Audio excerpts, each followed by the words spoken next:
जय श्री कृष्णा। आर्यव्रत की कहानियों में आपका स्वागत है। तो आज मैं आपको सुनाने जा रही हूँ वीरफुली की कथा। तो चलिए शुरू करते हैं। राखी के पहले जो रविवार आता है उसी दिन रविवार को यह त्योहार मनाया जाता है। भाई बहन के लिए वीरफुली का दिन आया। भाभी भैया को कहती है कि आज बाईसा के यहाँ भाता लेकर जाओ, वहाँ तो काम बहुत है, इस कारण बाईसा न तो आएगी और न ही जाएगी। भाभी ने खूब सारा भाता बनाकर डाला। भाई भाता लेकर रवाना हुए तो रास्ते में खूब सारा चारा पड़ा था। भाई ने सोचा कि बहन के बहुत काम हैं, जो चारे की भारी बांधकर बहन के यहाँ चलते हैं। भारी बांधी तो उसमें काला बड़ा नाग उस भारी में घुस गया। उधर उसकी बहन फूलियाँ सेकती हुई बोलती है कि फूली फटफट सीख, मेरे भाई का दुश्मन सीख। जितने में उसका भाई भारी व भाता लेकर बहन के घर पहुंचता है तो बहन भाई की खूब खातिरदारी करती है और कहा कि भाई बैठो, मैं गाय भैंस के चारा पानी लेकर आती हूँ। भाई ने कहा, बहन मैं रास्ते में से खूब चारा की भारी लाया हूँ।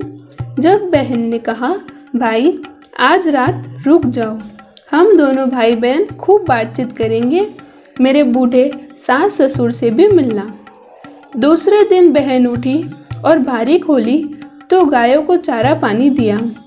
उस घास की भारी पूरी खोलते ही वह बड़ा काला नाग सोने के हो गए। बहन भाई को आवाज़ लगाई, वो भाई को सोने का नाग बताया। भाई ने बहन से कहा कि ये तेरे भाग का ही है, यह नाग सोने का हुआ है, जो तुम ही इसे रखो।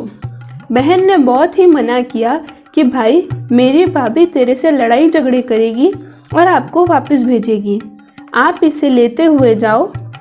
भाई मानता नहीं है। भाई घर आके भाभी को सारी बातें बताते हैं तो भाभी ने भाई को कहा कि वह नाग तो अपना ही होता है, आप तो भोले बहुत हो। उसी समय भाई को वापस बहन के घर सोने का नाग लेने के लिए भेजा। भाई बहन के घर पहुंचा तो बहन घर के दरवाजे पर ही खड़ी थी। भाई को देखकर हंसी, मैंने तो पहले ही कहा था कि भाई भाभी लड़ाई झगड़ा करेगी, लेकिन आपने मेरा कहना नहीं माना। यह लो, अब इसे वापस ले जाओ। बहन जल्दी से सोने का नाग निकाल कर देती है। भाई सोने का नाग लेकर घर पहुँचे तो भाभी नाग की कोठरी में डालकर ताला लगा देती है। कहती है कि कल देखूंगी इसे क्या करना है। दूसरे दिन भाभी कोठरी खोले तो इतना बड़ा काला नाग फुफकारा मारता है और टोकरी भरा हुआ बड़ा काला नाग बन जाता है। भाभी देखते ही चिल्लाती है कि बचाओ बचाओ। जब भाई कहता है कि और कोई आया है, देखे तो कटोरी में सोने का रखा हुआ सांप बड़ा काला नाग बन जाता है।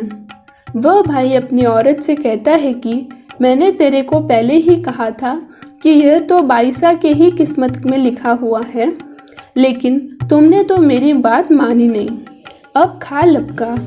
भाई नाग को हाथ जोड़ा और बाईसा को बुलाया। बाईसा की अमानत बाईसा को संभाल दी। फिर भाई भाभी बाईसा को सीख देकर राजी खुशी विदाई दी। तो यदि आपको मेरी यह कथा पसंद आई हो तो वीडियो को लाइक करें और चैनल को सब्सक्राइब करें।